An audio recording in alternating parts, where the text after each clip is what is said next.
দেখছিলেন মুখ্যমন্ত্রী এবারে বেরোচ্ছেন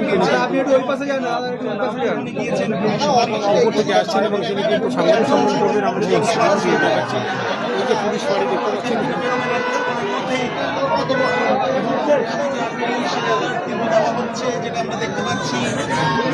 এদিকে না এদিকে না এদিকে না দাদা এদিকে না এদিকে না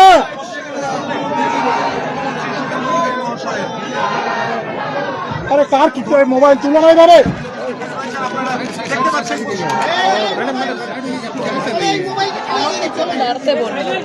ঠিক আছে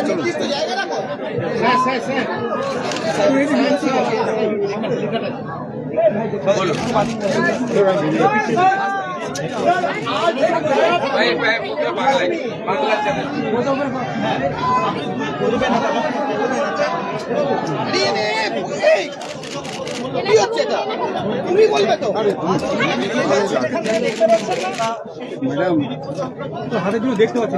দেখুন, প্রথমে এই একরত্তি বাচ্চা মেয়েটিকে যেভাবে নৃশংসভাবে শারীরিক নির্যাতন করে নৃশংস অমানবিক খুন করা হয়েছে,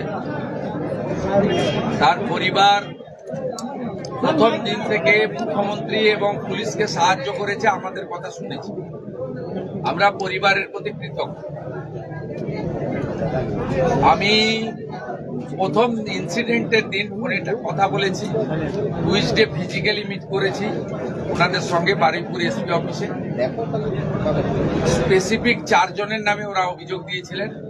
4 জনকেই পুলিশ মানে খুব প্রপারলি এবং কুইকলি অ্যারেস্টেড করেছে। তারা পালিয়েও গেছিল অনেক দূরে দূরে, বসিরহাটে বাংলাদেশ বর্ডার পর্যন্ত চলে গেছিল। পুলিশ এবং এসটিএফ মানে আমাদের বারুইপুর ডিস্ট্রিক্ট পুলিশ এবং STF under the guidance of the DGP properly তারা করেছেন। এটা তো 1 নম্বর। দ্বিতীয় নম্বর হচ্ছে বাকি যা ইনসিডেন্ট ঘটেছে আপনারা জানেন, ওই পার্টে আমি যাব না, ওটা সিআইডি ইনভেস্টিগেশন হচ্ছে। আমি ওই পার্টে কোনো কমেন্ট করব না।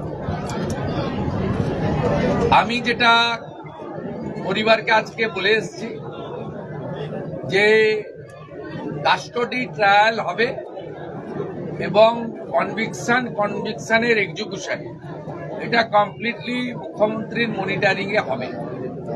একটা দৃষ্টান্তমূলক নজির আমরা এই কেসে রাখব এবং গভর্নমেন্টের পক্ষ থেকে কিছু দায়িত্ব ছিল, এটা আমি বলবো না। গভর্নমেন্টের কিছু অ্যাসিস্ট্যান্সের বিষয় থাকে, যদি ফ্যামিলি রাজি থাকে। ফ্যামিলি রাজি ছিল, আমরা গভর্নমেন্ট পাশে দাঁড়িয়েছি। কিভাবে পাশে